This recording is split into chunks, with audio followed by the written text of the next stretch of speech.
I'm going to open up a real category of stuff that we're going to talk about a little bit. So we touched this just a moment ago, but it was on my agenda to talk about the possibilities of second wave COVID-19. Now, realistically speaking, this is a toy-up, and I'm just going to set the frame if you don't mind, a toy-up between saving lives and also partially rebooting the economies. So we've always got that situation, I believe, of where inevitably lockdown is the right answer. To stay home, to stay away from the system, to stay away from individuals with social distancing policy, so SDP we call it. But the bottom line is also that the economy in some format does also need stimulating. And let me share why, in my humble opinion. The reality of life is that much the same as individuals can get used to being at work, they can get used to being at home. So this new norm of being at home could be quite a substantial focus for everybody. And we could quite easily get used to this, right? There's lots of people actually enjoying taking time at home, being furloughed and staying at home, etc. So the reality of life is that the government can't get people back to work because there is a social distancing issue, which is the COVID is a real thing. I do an awful lot of research in this arena, and I've got lots of doctors who are very, very senior friends and clinicians who talk very openly about this. So I'm going to open this to platform in a moment. There's a toy-off between lives and economy. And without a doubt, in my world, the economy always comes second fiddle. But as the government has to do something, they've got to do this, I don't know, they've got to do something, haven't they? They've got to turn around and get themselves get people to work who can work, who are solopreneurs or working on their own, who don't need other people's interaction.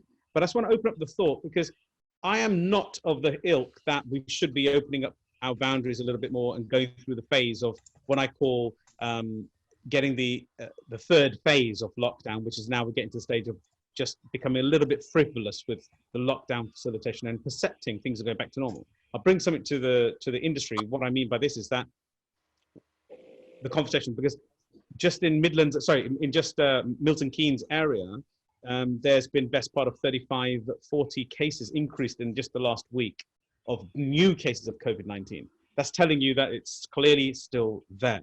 So I'm going to open this to the platform. If anybody wants to put their hand up and give a view on it. Are we doing the right thing by lockdown, or excuse me, that was not anything else. Are we doing the right thing by locking down, or remaining locked down, or opening lockdown? Please give us your thoughts. Has got a hand up. Yeah, I think my thoughts are it's a natural disease, and I think that to be honest, I think we've overdone it a little bit. To be honest, I know that the people who have actually got to watch their health have got to do it. Have got to be careful. The elderly, young children, perhaps. And those that have actually got, they're in what's the category? Mine goes blank with these words. Shielding. So high risk. Shielding. High risk ones, yeah. But for the rest of us, I think we should actually let nature take its course, because I don't believe we'll ever know whether it's going to go up and down. I think, I guess unless you've had it and the doctors can make it clear to us, no one's being open enough about how bad this disease is. I guess like if you haven't got it, then you're always wondering, what's really going to happen, because I don't think as civilization we can't live like with this distancing every time something like this happens. And there is a natural order to death, and coming from a wildlife point of view, and it's like there's too many human beings, to be honest, so I don't know how we address that. So it's just a natural thing. I just feel like people are not taking it seriously anymore in terms of people have actually died from this. And it's like what Randy said, like, there have been nurses that have actually passed from COVID, but at the same time, we've all got to move forward into the new world. We can't all just be stuck at home. But I do believe there will be a second wave. The more people that are going to be going out in June, there's going to be more people contracting it. So I feel like at the same time, as much as we all want to go out, we've all still got to be careful if that makes sense. Yes, absolutely agree. Yeah. And So I think I've we've got- definitely got to limit that, and we've got to remember at the back of our mind, this thing is actually still killing people. Yes. Until fully it agree. completely goes, then yes, it's safe for everyone to just go out and about. I just wanted to say, yes, okay, so as I said, I'm what you would call a conspiracy theorist. But putting all of that aside, just for a moment, I'm not for a second suggesting that it isn't real. I'm not for a second suggesting that people aren't dying from it. I know they are. In fact, both my parents this morning were tested positive for it. Why? Oh, bless. But I know, like, I'm also one of those people that understands that there is a great grand intelligence behind all of this. So regardless of whether it's man-made, regardless of whether it's natural or any of those things, there is a great intelligence that knows exactly what it's doing. Moving aside even from the intelligence, I think my issues with the whole thing is the way, and I think it was Baz that said it, I think that it's kind of been overdone a little bit.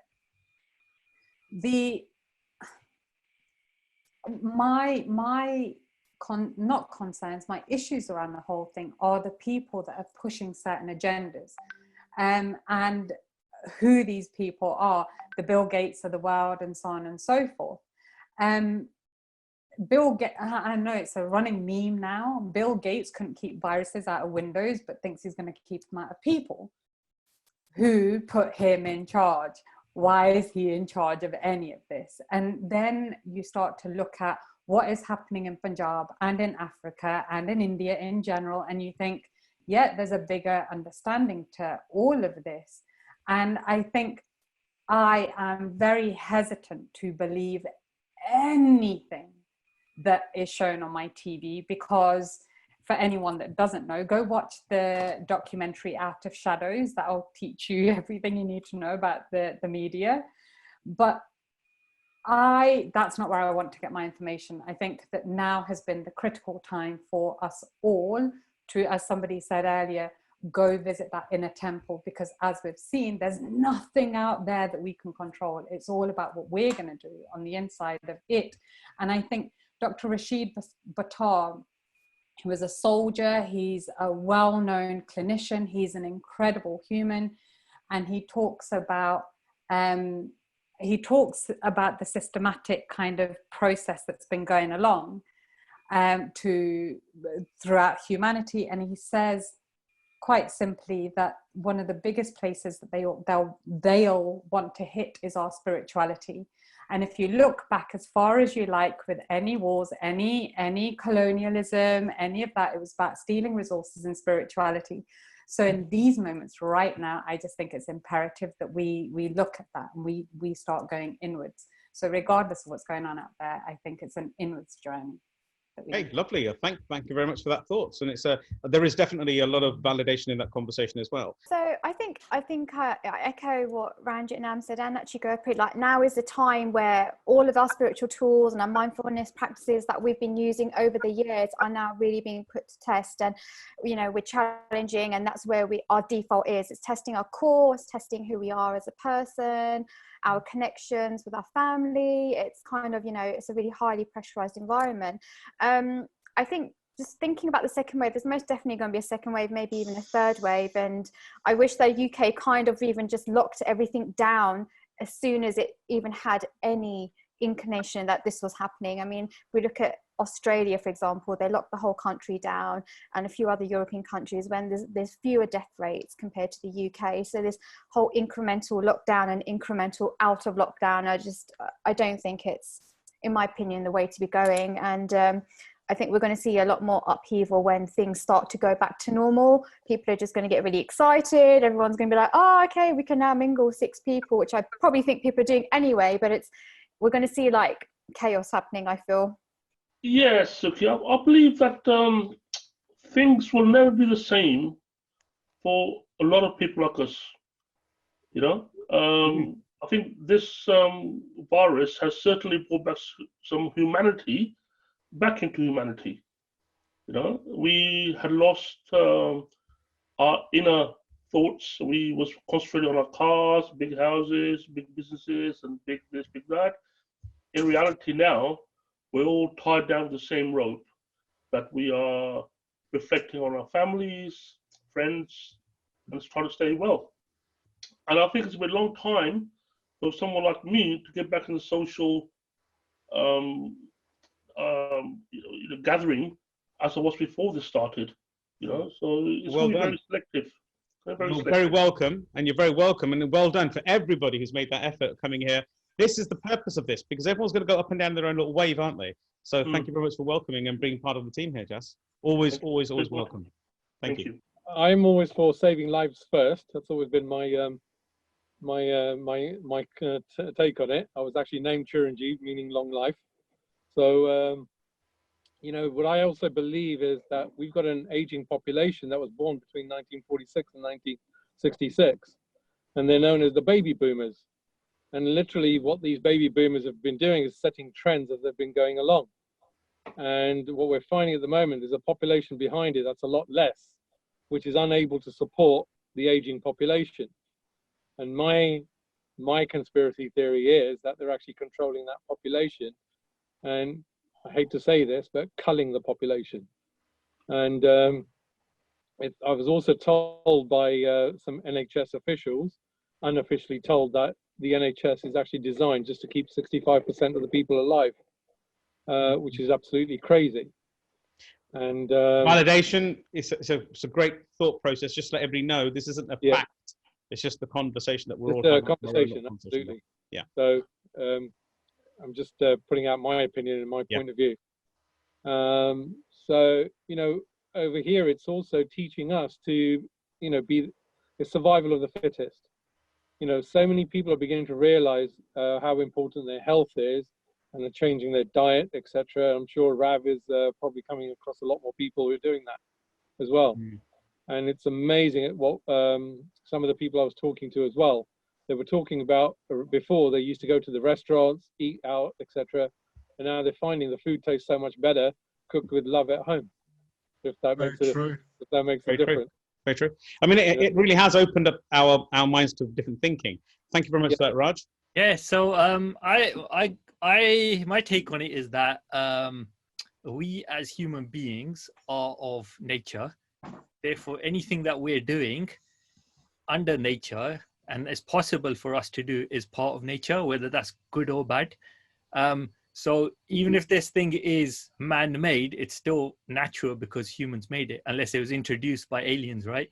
So yeah, so you know, whatever we're doing, it's affecting us as a human race because it's a human kind of thing. And I reckon that we should be cautious in the fact that if we are going to start mingling with each other again, and there is a possibility of it spreading again. So therefore, it's highly likely that it can come again. And if that happens, even if it doesn't, great. If it does happen, I think we should do our best to be prepared just in case. So, you know, stock up, sort out your nutrition and stuff, and work on yourself, look after your family kind of thing, and do what you can in your own vicinity to kind of do your best around it. Bucky, I don't know if anything else is like going on. Yeah, we won't know yet. We'll find out one day. But I think that's where I am with things. Yeah, I think what you just said there is a very personal journey to everybody. I think we're all in that space where we've always got our version of the world. Anybody who studies with me knows that I talk a lot about Korzybski's logic, Alfred Korzybski, where he talks about everyone's got their own version of the same, haven't they? Oh, yes. So my take on all of this is conspiracy theory or no conspiracy theory. It's actually helped me personally because I've been on the go for so many years and I've never really taken stock and stopped. So this has allowed me to stop. And I struggled for the first 2 weeks, and Gary knows that because we had conversations on and off. Really struggled the first couple of weeks through all of this. And then since then, when I got my head around the whole thing, you know, there's been, my opinion, there's been no stopping me. I've been taking challenges in the sense Sukhi said, start up a YouTube channel. So I did. Went completely out of my comfort zone. I think I've released 6 videos and I've got another 6 already in the bag. to come out, and they're scheduled and so on and so forth. I'm talking to people about things which I would never normally have discussed. I put on Facebook about vitiligo, because I've got vitiligo. I put a post on there about that, and that's got a conversation going. The thing that annoyed me this week about the whole thing was the whole Dominic Cummings thing.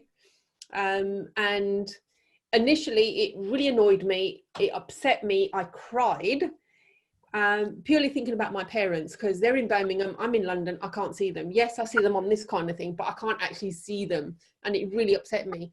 And then I took a stock of, hang on, why am I allowing this little piece, this snippet of information to get in here, to get into my emotions? As soon as I did that, I stopped, took a breath, calmed myself down, centered myself, and thought things through more logically. Well, actually, mum and dad are safe there. I'm safe here with my family here. My brothers and sisters are there on hand, close by compared to myself. So they're safe, I'm safe, and that's all that really matters. Yeah, bless you. It really does. Yeah. That's such a wonderful concept there. Yeah, I mean, I think the problem is that with our governments at the moment, there does seem to be no clear leadership of what to actually do. So for example, a couple of weeks ago, they were saying it was all right for two people to meet one person, but one person couldn't meet two people. And there seems to be so much illogic out there. And like yesterday, I was chatting to a lady who works as a care home nurse, and the care home she was in, she said that old people from a hospital that they had shifted into the care home to make more space, who had the virus, were actually brought into the care home, which infected 4 other people. Wow. Which unfortunately killed them, which was absolutely terrible. So there does seem to, I do think we need sort of better sort of leadership in the country, you know. They have to get things in order, because otherwise, you know, more infection will happen. Yeah, truly agreed. Truly agreed. Thank you very much, Chris. Yeah, sure. So going on from what Manjeet was saying about the Cummings stuff this week, I was actually quite happy that came in the news, because it's like a slip up. So I'm not a conspiracy theorist, but sometimes, you know, the truth has to come out a little bit, and I was overjoyed with that piece of news because it gets people to question what's going on. So my thing is, I think that virus is real, whether it's man-made or not man-made. And going on from what Gurpreet said, yes, there is an intelligence that is controlling everything. I'm not talking about sort of the 1%. I'm talking about the bigger consciousness that's controlling everything. So everything is happening for the right thing. So what I wanted to really talk about is the immune system. So you're talking about elderly people, and what would we define as an elderly person? Because my parents are sort of, you know, reaching their 70s, but I wouldn't see them as an elderly person because they are so healthy and fit and look after themselves.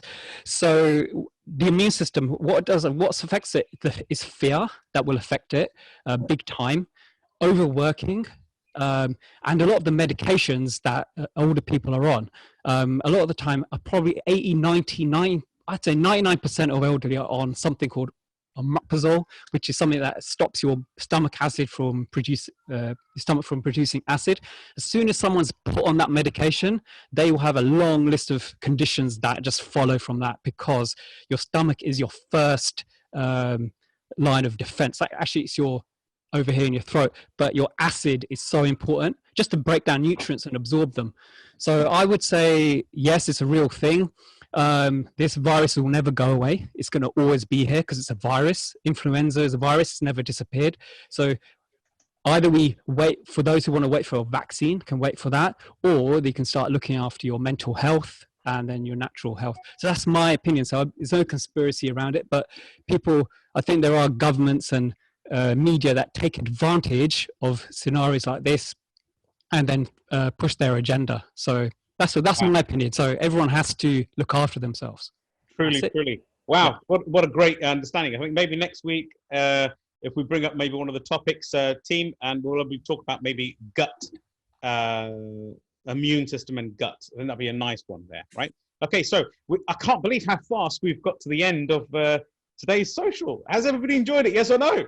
Yeah. Yes. Yeah.